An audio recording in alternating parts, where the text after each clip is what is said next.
Press वार्ता में आप सबका हृदय से अभिनंदन। जैसा कि आप सबको मालूम है कि हमारे पार्टी के राष्ट्रीय महामंत्री, वरिष्ठ नेता, जिनका झारखंड से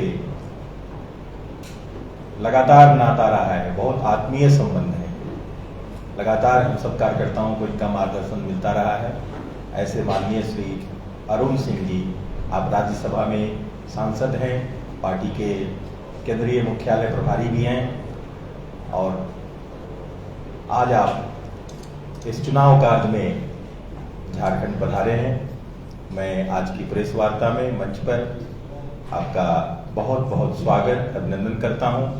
साथ ही साथ पार्टी के प्रदेश के महामंत्री और माननीय सांसद श्रीमान आदित्य साहू जी हैं, मैं उनका भी स्वागत करता हूं। हमारे प्रदेश के प्रवक्ता श्री अविनेश कुमार सिंह जी मंच पर विराजमान हैं, मैं उनका भी स्वागत करता हूं और माननीय श्री अरुण सिंह जी से आग्रह करता हूं कि आज के संदर्भ में आप सबके बीच अपनी बात हो रखें। मित्रों, लोकसभा के चुनाव के 4 फेज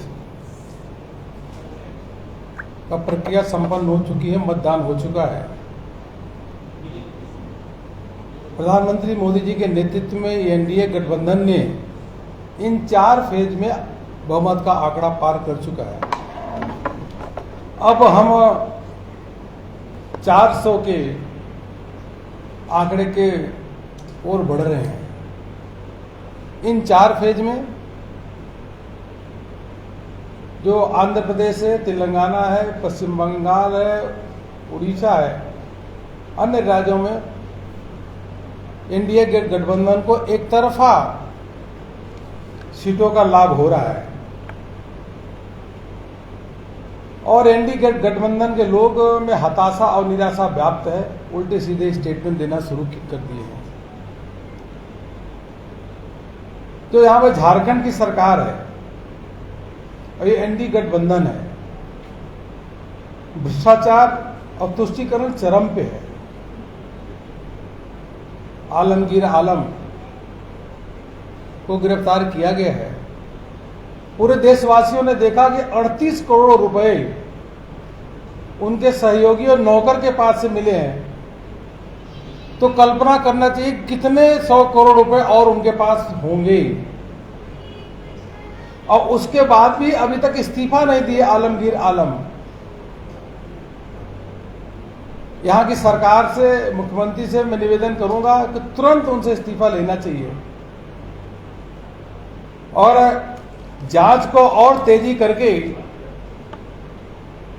जो यह केवल नमूना है 38 करोड़ रुपए, सैकड़ों करोड़ रुपए जो झारखंड की जनता की, गरीबों की हक का जिस प्रकार से उन्होंने लूटा है, उसका और उजागर होना चाहिए। यह वही आलमगीर आलम साहब हैं जिनको पूरे देशवासियों ने देखा कि जब कोविड का समय चल रहा था, किस प्रकार से तबलीगी जमात के लोगों को इकट्ठा करके कोविड के नियमों को तोड़ते हुए अलग अलग स्थानों में बंगाल तक भेजने का काम किया था। नियमों की धज्जियां उड़ाई थी सरेआम। बहुत चर्चित नाम है, लेकिन तुष्टीकरण के कारण इनकी न तो अभी इनसे इस्तीफा लिया गया और न इन पे और कठोर कार्रवाई राज्य सरकार को करना चाहिए, वह अभी तक नहीं हुआ है। पूरे झारखंड में land mafia, sand mafia, stone mafia, liquor mafia यह सरकार को चला रहे हैं। सरकार अनाप शनाप पैसे इनसे ले रही है। तभी तो इसी का तो नतीजा है कि राज्य के पूर्व मुख्यमंत्री वह जेल में है, मंत्री जेल में है, 2 आईएएस अधिकारी भी जेल में है। यह पहला ऐसा राज्य है जहां इतने अधिकारी भ्रष्टाचार के केस में जेल के अंदर हैं। और जब भी एनडीए गठबंधन की यहां सरकार बनती है, झारखंड को सदैव लूटने का काम किया है। भाजपा की सरकार आने पे झारखंड को संवारने का काम करती है और इनकी गठबंधन जो जेएमएम, कांग्रेस और आरजेडी की सरकार हमेशा लूटने का काम करती है, इसलिए झारखंड लगातार काफी पीछे जा चुका है, पिछड़ चुका है। तुष्टीकरण का यह भी यहाँ पे खेल देखिए, संथाल परगना में जो लैंड जिहाद का केस कि बांग्लादेशी आते हैं, आदिवासी लड़कियों से शादी करते हैं, शादी करने के बाद जमीन हड़पते हैं, जमीन हड़पने के बाद बोटी बोटी काटने का काम करते हैं, लेकिन सरकार उन पर कार्रवाई नहीं करती क्योंकि तुष्टीकरण के मार्ग में चल रही है। तो लैंड जिहाद अगर सबसे बड़ा देश में कहीं इसका उदाहरण देखने को मिलेगा तो यह झारखंड में है। इस प्रकार की यहाँ घटनाएं चल रही हैं। मित्रों, चुनाव का समय चल रहा है और राहुल बाबा, उनके नेता अलग अलग जगहों पर जाकर के प्रचार कर रहे हैं और अनर्गल आरोप भारतीय जनता पार्टी, हमारे नेता माननीय प्रधानमंत्री मोदी जी पे लगा रहे हैं। मैं उनसे बताना चाहूंगा, पूछना भी चाहता हूं, जब यूपीए की सरकार थी तो 12 लाख करोड़ रुपए का घोटाला हुआ था। 23 वर्ष से चाहे राज्य हो चाहे देश के प्रमुख नेतृत्व करने वाले नरेंद्र मोदी जी कर रहे हैं, मुख्यमंत्री, गुजरात के मुख्यमंत्री और देश के प्रधानमंत्री के रूप में भी, लेकिन 23 वर्ष में 1 रुपए का भी आरोप नहीं लगा। इन जो एनडी गठबंधन के लोग हैं, जो ठग गठबंधन है, जब समय मिलता है, इवन जब पार्लियामेंट का सेशन चलता है तो भी कभी थाईलैंड चले जाते हैं, कभी इटली चले जाते हैं, लेकिन 23 वर्ष में माननीय प्रधानमंत्री मोदी जी ने एक दिन भी छुट्टी नहीं ली। और तो और त्योहार जो होते हैं वो अभी सेना के जवानों के साथ जाकर के मनाते हैं। यह दोनों में अंतर है। एक तरफ राहुल बाबा एनडी गठबंधन के नेता चांदी के चम्मच लेकर के जन्म लिए हैं और दूसरी तरफ देश के यशस्वी प्रधानमंत्री नरेंद्र मोदी जी जो एनडीए का नेतृत्व कर रहे हैं, वह चाय बेचने वाले के घर में जन्म लेकर के इस स्थान पर पहुंचे हैं। वह गरीबों की पीड़ा जानते हैं। एक तरफ एनडी गठबंधन है जिन्होंने सदैव राम मंदिर का विरोध किया, कोर्ट में खड़े होकर के कहा कि जज साहब इतनी जल्दी क्या है, जजमेंट मत दो। और 500 साल पुराना जो केस था राम मंदिर का, उसको उलझाते रहे, लटकाते रहे, भटकाते रहे, रोड़े अटकाते रहे। और दूसरी तरफ देश के प्रधानमंत्री नरेंद्र मोदी जी के नेतृत्व में अयोध्या में राम मंदिर का जो मार्ग है, बनने का मार्ग, वह प्रशस्त हुआ। प्रधानमंत्री जाकर के भूमि पूजन किए और तो और वहां पे जाकर के वहां पे प्राण प्रतिष्ठा में भाग लिए, लोकार्पण हुआ और वहां पे करोड़ों हिंदू जाकर के वहां पे भगवान राम का जाके पूजा कर रहे हैं, याचना अर्चना कर रहे हैं। भव्य राम मंदिर वहां देख सकते हैं।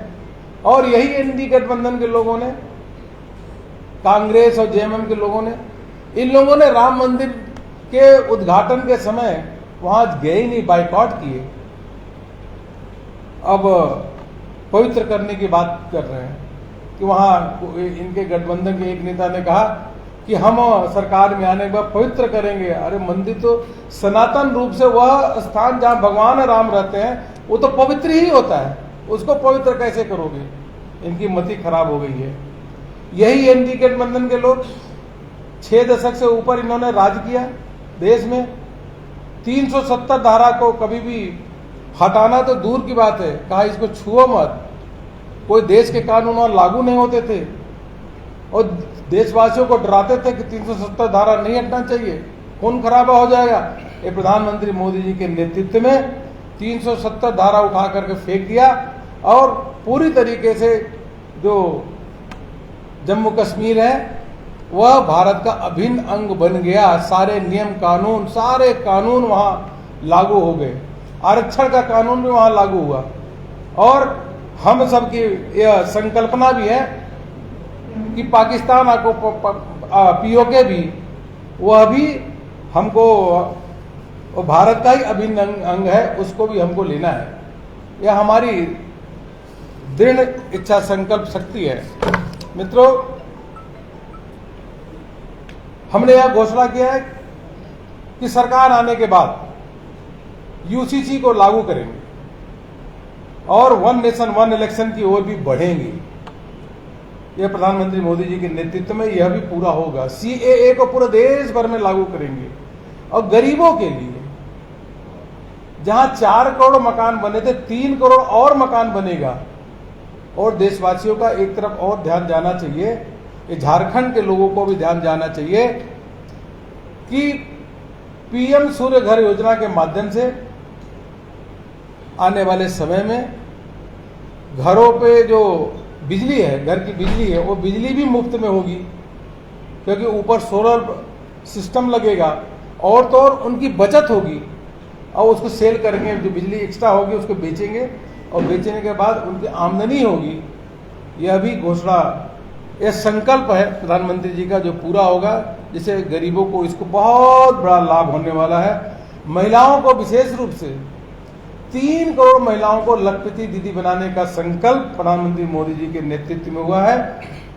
और सेल्फ हेल्प ग्रुप में झारखंड में बहुत सारे महिलाएं काम करती हैं। 10 करोड़ सेल्फ हेल्प ग्रुप में जो महिलाएं हैं उनको अलग अलग काम करने का अवसर प्रदान करके उनकी आमदनी बढ़े, इसके लिए हमारे मोदी सरकार जो आ रही है उनके नेतृत्व में यह काम अवश्य रूप से पूरा होगा। भारत आज निरंतर आगे बढ़ रहा है, प्रगति के रास्ते पे आगे बढ़ रहा है। प्रधानमंत्री मोदी जी के नेतृत्व में यह 11वीं अर्थव्यवस्था यूपीए के समय में थी, मोदी जी के नेतृत्व में 5वीं अर्थव्यवस्था बनी है।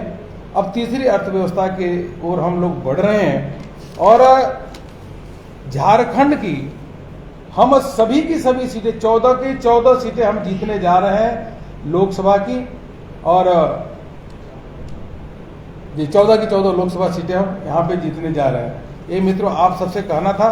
पुनः मैं एक बार मांग करता हूं कि आलमगीर आलम को तुरंत बर्खास्त किया जाए, अगर इस्तीफा नहीं देते तो, और कड़ी से कड़ी कार्रवाई भी होनी चाहिए। जांच का दायरा बढ़ाना चाहिए। और 38 करोड़ रुपए ये तो एक छोटा सा नमूना है, सैकड़ों करोड़ रुपए यहाँ नंबर 2 के कमीशन के झारखंड में रखे गए हैं, उनको भी पकड़ने का काम करना चाहिए। यही मैं आप सबसे कहना चाहूँगा। आपका कोई प्रश्न होगा तो जरूर मैं बताऊंगा। कोई क्वेश्चन नहीं है?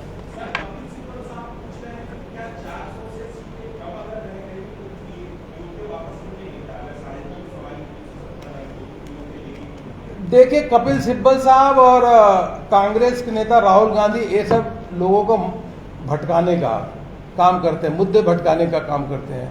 अभी 2 दिन पहले राहुल गांधी ने क्या वक्तव्य दिया, आप सबको ध्यान ही होगा।